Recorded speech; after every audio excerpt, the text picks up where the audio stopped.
2 years ago, I got a chance through Outpost magazine to go to base camp.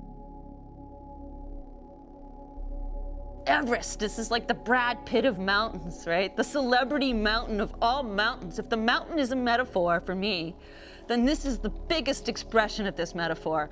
And I was so excited. I was just like a kid, right? So off I go, and weeks later I finally reached, base camp at 17,000 feet. And it was the darkest place I've ever been to in my life. It was like Lord of the Flies.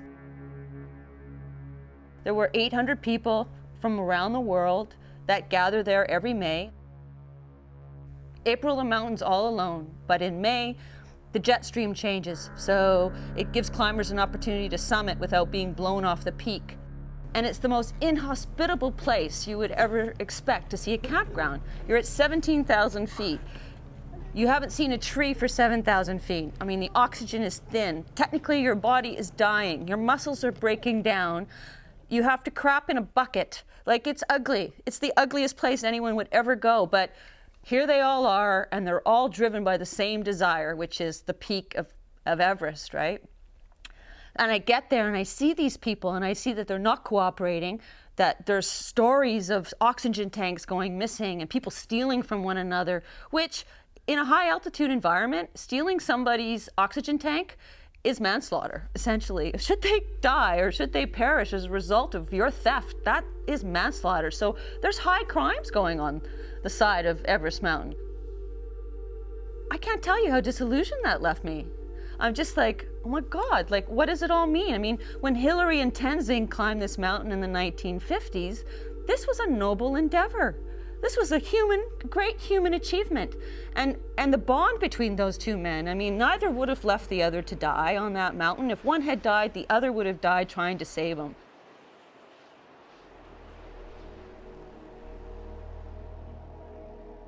"40 days has always been a very spiritually significant number in all religions and in all cultures. 40 days on top of the mountain, 40 days in the desert. And the reason for it is 40 days is considered a testing period. There's an old Arab proverb that says, if you want to understand people, you must live amongst them for 40 days. So that's the real impetus behind going back to Everest for me now. It's like, after that initial visit and the disillusionment and the despair that came from that, I now want to go back and try to figure out why. Why this has happened? Where did we go wrong? Where did we go from something being noble to a selfish pursuit?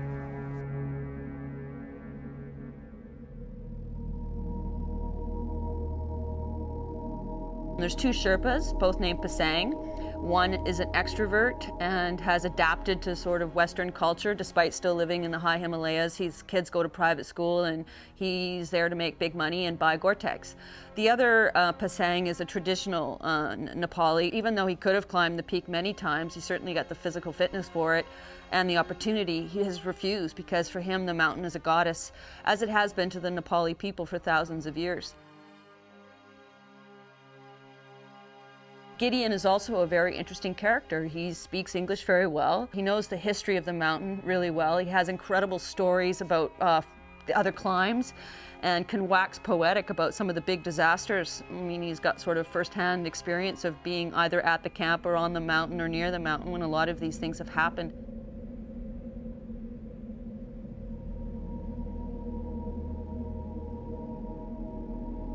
Ideally, I'd be looking for 5 different climbers, and each of them representing a different motivation that people use to climb the mountain. One's ego, I'm climbing because I'm going to get to the top of Everest and, I want that on my resume. Another is spiritual. I climb to go deep inside myself, to find myself, and that's something I really relate to. I think when you climb a mountain and you face these obstacles, how you perform in the face of these obstacles is more telling of who you are than looking in the mirror. There's the corporate motivation. Now companies see it as a way of bonding and getting, large corporations, they sort of like get people involved in their company, and if you get to a certain fitness level, then you could be part of the team that goes and the team that's going to climb, and it's the corporation trying to use the metaphor as a means of, making money essentially and getting this bonding thing going on. Then you have the nationalism. You have countries, there's still many countries that have yet to put their flag on the peak. And as silly as it seems, given the fact that over 4,000 people have now climbed Everest, it's still a big deal. And then the fifth is just outright lunacy. I mean, there are just wackos.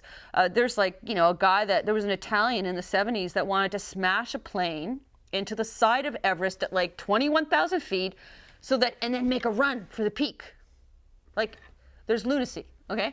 So you've got 5 different motivations, and I know from being there that it won't be hard to find very clear examples of what these motivations are and what happens to these people. And inevitably, people will die while we were there. That's the tragic outcome of this story, is that every year since 1922, people have died trying to climb Everest. This year will be no exception. People will die. How many? Will it be 5? Will it be 7? Will it be 12? We don't know. Will it be 50 with a landslide? One never knows, right? It's the precariousness of it all. But it will happen. One of the discoveries that this film will show, and not tell, but will hopefully show, and it will be through the Nepali people, is that when you commercialize the sacred, it loses its meaning.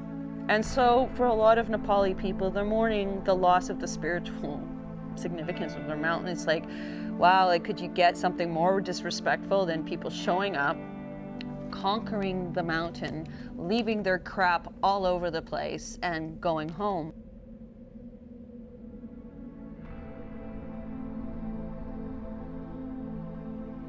The Khumbu Glacier is where the base camp is set, right at the base of that. And that glacier is obviously melting, as is all the snow on Everest. And in fact, many people think in 10 years you will not be able to climb that mountain because the rocks that are underneath all that ice are so sharp that they just cut through all your climbing ropes. And in fact, 2 years ago when I was there, 2 Sherpas died that way coming off the mountain. Their ropes got sheared by exposed rock that had never been there before.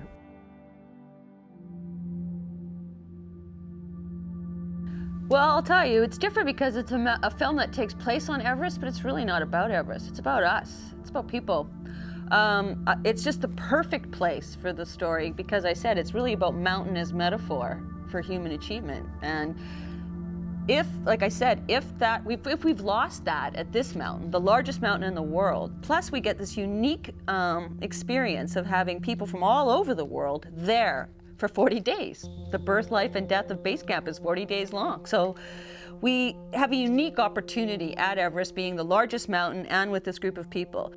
It's the celebrity mountain too, which gives it more of an international appeal. I think it's time to take the genre and have some fun with it.